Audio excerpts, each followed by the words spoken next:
کون کون یہ چاہتا ہے کہ اللہ پیسے کے بغیر میرے کام بنائے؟ ہاتھ کھڑا کرو، سوچ لو. اچھا ٹھیک ہے جی، سب چاہتے ہیں. میں تمہیں ایسا اب نسخہ دے دیتا ہوں. بھائی جنید صاحب آپ نے بڑی تقریریں کی، بڑی پھڑے ماری، تو اب آپ طریقہ بھی بتا دیں. میں آپ کو طریقہ بتا دیتا ہوں، اور قسم کھا رہا ہوں میں اللہ کی، اگر تم نے وہ کر لیا تو اللہ تمہیں بغیر مال کے پال کے دکھائے گا. ٹھیک ہے، اب غور سے سننا میری بات. مولوی صاحب وہ قرآن کی کون سی آیت ہے جس میں اللہ نے مال خرچ کرنے کے 6 طریقے بتائے ہیں کہ اس پہ خرچ کرو، اس پہ خرچ کرو، اس پہ خرچ کرو، مساکین پہ خرچ کرو، رشتہ داروں پہ خرچ کرو؟ ایک آیت ہے، کوئی حافظ اگر ادھر بیٹھو آپ کو یاد آ رہا ہے؟ ذرا بتاتے جاؤ. پہلے کس کا نام لیا؟ سب سے پہلے اپنے مال کے 6 حصے کرنے ہیں. آج کے بعد جو گھر میں پیسے آئیں گے اس کے 6 حصے کرنے ہیں. ٹھیک ہے، غور سے سن لو. جو گھر میں پیسے آئیں گے اس کے کتنے حصے کرنے ہیں؟ 6 حصے کرنے ہیں. سب سے پہلے کس پہ خرچ کرنا ہے؟ فقراء پہ خرچ کرنا ہے. ٹھیک ہے جی، سب سے پہلے کس پہ خرچ کرنا ہے؟ پھر کس کا نام لیا؟ پھر مساکین کا، جو مسکین ہیں بیچارے. ٹھیک ہے، پھر اس کا نام لیا. ہاں، یہ عاملین کون ہوتے ہیں؟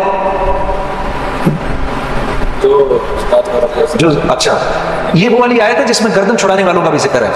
ٹھیک ہے نا. پھر جو کسی نیک مقصد میں اپنے مال کو، آپ کے مال کو خرچ کر رہے ہوتے ہیں نا، ان پر علماء سے پوچھ لینا عاملین کس کو کہتے ہیں. یہ تیسرے لوگ ہیں جن پر خرچ کرنا ہے. چوتھا کون ہے جی؟ جن کو دین کے قریب کرنے کے لیے. ہاں، جن کو دین کے قریب کرنے کے لیے، یعنی جو اللہ کے راستے میں، یعنی جو قریب آ رہا ہو اس پر خرچ کرنا.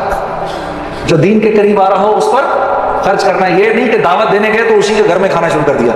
جی ہاں جی، میرا ایک دوست ہے، وہ تو یہ کرتا ہی کرتا ہے. میں اس کو سمجھاتا ہوں نہ کیا کر. وہ جس کے گھر جاتا ہے، سر ہم بیٹھے ہیں چائے منگوا لیں گھر سے، اندر سے. جس کو دعوت دینے گئے ہیں اس کے گھر سے چائے منگوا لی. جس بندے نے مجھے وصول کیا تھا، جنید غنی نے، وہ مجھ پر پیسہ خرچ کرتا تھا. اتنا کہ میں شرم کے مارے مجھے سمجھ میں نہیں آتا تھا میں کیا کہوں. میں اس کی ہر بات مان لیتا تھا. وہ مجھ پر خرچ کرتا تھا. ٹھیک ہے، 4 ہو گئے. 5واں جو قیدی ہوتے ہیں، جو عدالتوں میں پھنسے ہوئے ہوتے ہیں، جن پر قرض چڑھے ہوئے ہوتے ہیں، اللہ کے راستے، وابن السبیل، اور جو اللہ کے راستے میں ہوتے ہیں. 6 تو یہ ہو گئے. اپنے مال کے کرو 7 حصے، اور 7واں حصہ گھر والوں کا. اب یہ بات تو بڑی، پھر سمجھ رہو کہ پاگل ہونا. ہاں کوئی گل نہیں. میرے نبی نے اللہ کا ذکر ایسے ہی کرنے کو کہا کہ لوگ تجھے پاگل ہی سمجھے. تو پاگل بھی اگر سمجھ رہے تو کوئی بات نہیں. اپنے مال کے کرو 7 حصے، اور اگر تم نے اس طرح مال خرچ کر لیا، میں قسم اٹھا کر کہہ رہا ہوں کچھ عرصے بعد تمہیں روپے پیسے کی ضرورت سے اللہ آزاد کر دے گا. اگر نہ کیا تو مجھے پکڑ لینا. یہ بات مجھے مولانا سعید احمد خان صاحب کے توسط سے کسی نے بتائی ہے کہ ایک آدمی نے کہا مولانا یہ آپ زندگی کیسے گزارتے ہیں؟ انہوں نے بولا قرآن کی یہ آیت ہے، ان 6 لوگوں پر خرچ کر کے 7واں حصہ گھر والوں کو دے دو. اگر میری والا حال نہ ہوا تو مجھے پکڑ لیتا. یہ سن لو جی، مولوی صاحب کہہ رہے ہیں اپنی آنکھوں سے دیکھا، خالی جیب میں سے پیسہ نکال رہے ہیں. پھر کچھ بات بنے گی نا، پھر مزہ بھی آئے گا زندگی گزارنے کا. ابھی تو اللہ سے لینا سیکھا ہی نہیں، کچھ دیکھا ہی نہیں کہ اللہ کرتا کیا ہے. ہاں، لوگوں کی غیبت کرنا بند کر دو. اللہ کی قسم تمہاری ایک بات کسی اور تک نہیں پہنچے گی. کر کے تو دیکھو. پیٹھ پیچھے لوگوں کی بات کرنی بند کر دو. ہاں، تم قتل بھی کر دو کہ کسی کو پتہ نہیں چلے گا. کرنا نہیں خدا کے واسطے. ہاں، سیال کوٹیوں، یہ پتہ چلے کل کو یہ بات بھی فیس بک پہ چڑھی ہوئی ہو کہ جو ہے چمچیت کہہ رہا ہے قتل کر دو. آج کل تو تمہارے بھائی کے پیچھے سب پڑے ہوئے ہیں نا. میرے لیے دعا کون کون کر رہا ہے؟ یا چلو میرے لیے دعا کون کون کرے گا؟ کرو گے نا؟ ہاں ٹھیک ہے. یہ کر کے دیکھو تمہاری زندگی کیا بن جائے گی. اتنا مزہ آئے گا زندگی گزارنے کا. تم اپنے اوپر پیسہ خرچ کرنا چاہو گے بھی تب بھی نہیں خرچ ہوگا. جس چیز کی خواہش کرو گے وہ اللہ کی طرف سے آ جائے گی تمہارے پاس. تمہیں سمجھ میں نہیں آئے گی میں اس پیسے کا کیا کروں یار. پھر جا کر خرچ کر دو گے کسی کے اوپر. یہ لے لے یا اللہ، ادھر تم نے خرچ کیا ادھر اور آ گیا، ادھر تم نے خرچ کیا ادھر اور آ گیا. یہ ہے جینے کا مزہ. اب مزہ آئے گا جینے کا. ہاں، اور کیا ہوگا؟ پہلے تو تم نے یہ باتیں سنی مولوی صاحب سے، اب عین الیقین ہو جائے گا. اب تمہارا دل کرے گا یار. میں سوچتا تھا کہ صحابہ دھڑا دھڑ اس طرح کیوں خرچ کرتے ہیں. سیدنا عمر نے رضی اللہ تعالیٰ عنہ نے اپنی امارت کے دوران، یہ بھی حیات الصحابہ میں ہے، یہ آپ نے 1000 درہم کی ایک تھیلی لے کر غلام کو دی کہ جاؤ ابو عبیدہ کے پاس، امین الامت۔ ہمیں تو سارے ہی صحابہ پیارے ہیں، پتہ نہیں کیوں میں جب ان کا نام لیتا ہوں میرے دل میں ان کے لیے بڑی محبت ہے، ابو عبیدہ بن جراح کے لیے۔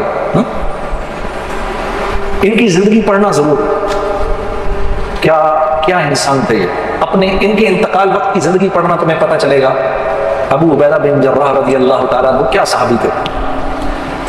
جا کے دو ان کو، اور تم کونے میں بیٹھ جانا، ذرا دیکھنا ابو عبیدہ کیا کرتے ہیں اس کے ساتھ۔ تو جی 1000 درہم کی تھیلی بھیج دی، تو پوچھا یہ کیا ہے جی؟ یہ جی 1000 اشرفیاں بھیجی ہیں، کس نے؟ امیر المومنین نے۔ کیوں؟ کہا جی آپ کی ضرورت۔ میں نے کب کہا مجھے ضرورت ہے؟ یہ امیر المومنین مجھے کیوں مشکل میں ڈالتے ہیں؟ یوں کر کے پوری تھیلی یوں کر کے کھولی، اس کی وہ بنائی، اپنی جوتی گانٹ رہے تھے اس وقت، اپنی جوتی گانٹ رہے تھے، وہ ساری اس کی پوٹلیاں بنا بنا کے باندھی کو بلایا، یہ اس کو دو، یہ اس کو دو، یہ باندھ کے سب اڑا کر اپنی جوتی گانٹنی شروع کر دی۔ غلام نے واپس جا کر کہا امیر المومنین آپ کے 1000 درہم کا، 1000 اشرفیوں کا یہ حشر ہوا ہے۔ ہاں زبان سے نکلا اللہ اکبر، اللہ تیرا شکر ہے، کیسے لوگوں پہ تو نے مجھے امیر بنایا ہے۔ پھر 1000 درہم کی تھیلی اٹھائی اور کہا لے جاؤ اب یہ معاذ بن جبل کے پاس جاؤ اور دیکھنا وہاں کیا ہوتا ہے۔ یہ حضرات گرامی علماء کرام، ان کا جھنڈا کل ہوگا معاذ بن جبل رضی اللہ تعالیٰ عنہ کے ہاتھ میں، اور یہ حضرات ان کے پیچھے ہوں گے انشاءاللہ۔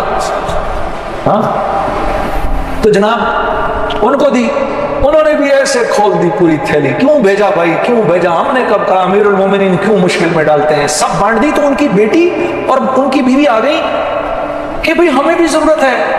کہا اچھا تو پہلے بتانا تھا، کیوں تھیلی پھینکی، یہ رکھ لو اس میں جو کچھ بھی ہے۔ تو 2 اشرفیاں نکلی اس میں سے۔